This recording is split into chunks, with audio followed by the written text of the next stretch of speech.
Learning methods. You should select a strategy and activities with reference to what kind of knowledge you intend to expose to the learner and with reference to the extent of accuracy or complexity you wish the competency learned.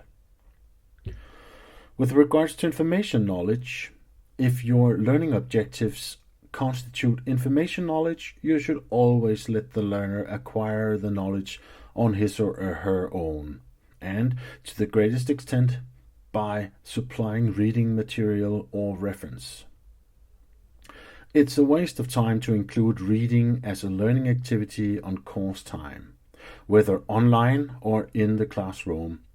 It is far easier for the learner to take information in by controlling the pace themselves. The management task is to orchestrate by selecting appropriate reading materials and sequencing it in the appropriate order, which will supply a structure. Additionally, the orchestration may include challenges in the form of tests that function to supply emphasis, structure through repetition. The challenges may also supply coherence and form compound knowledge in less complex areas. Regarding compound knowledge require more learning leadership. Learning activities can be such as sequencing information knowledge in such a way that the presented sequence becomes the structure of the compound knowledge. When using autonomous strategies, you should make certain that the learner arrives at a conclusion, for example, by asking the appropriate questions or by lining out the points to be made by, for instance, arranging challenges in the form of tests. Learning activities that aims at compound knowledge are often suitable for classroom or group activities since they require a subject matter expert to explain the structure. If the learning objective contains compound knowledge, it's essential that you orchestrate that the required information knowledge is obtained prior to the learning activity.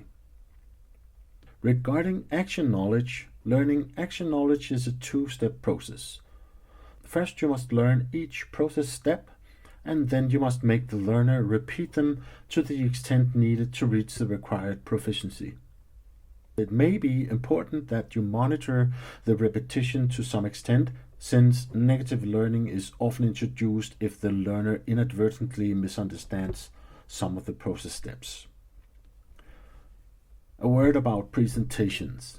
Today, presentations in the form of PowerPoint type slideshows is omnipresent, both in the classroom, on e-learning platforms, and here on YouTube. Though on-screen presentations may have many merits, you should remember that the presentation is never a learning activity. Presentations are only a visual aid, whether they are part of a classroom course or an e-learning course. It's the presenter that is the learning activity, and the presentation should be designed with the transmittal strategy in mind, not the acquisition strategy. Negative learning.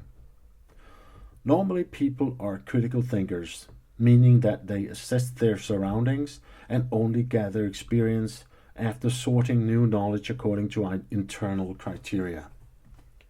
When you bring people in a learning situation, people tend to be less critical with what they adapt as new knowledge, mostly because they trust the leader of the learning activity. In other words, learners are vulnerable, and you should therefore be equally meticulous in what you present to them. If you show them something that is not correct or only partly correct, they will take it to heart regardless. This is negative learning since they are now less competent than before they met you. The power of 3. Normally, you need to present a piece of knowledge to people 3 times in order for them to recognize that it is important. The first time you mention a fact, nobody will notice that it's important. The second time you mention the same fact, people will start to take notice since they recognize that something has been repeated. If you mention the fact once more, they'll recognize what you say and have thereby made their first recall from memory of that fact. the power of 5. If you wish to negate a fact that people have learned, you must expose the contradicting fact to such a degree that the correct version is exposed more than the incorrect version. This means that if you use the power of 3 to introduce the fact, your correction should then be repeated to such an extent that the memory of the learner is exposed to the new version so much more that the new exposure overwhelms the previous. If a correction is exposed to the same extent as the incorrect version, they appear equally important. Instead, the correct version should be exposed to such a degree that it clearly appears as more important than the incorrect version. If the incorrect fact is exposed 3 times, the correct fact should be exposed 2/3 as much, meaning 3 times to negate plus an additional 2 times for emphasis.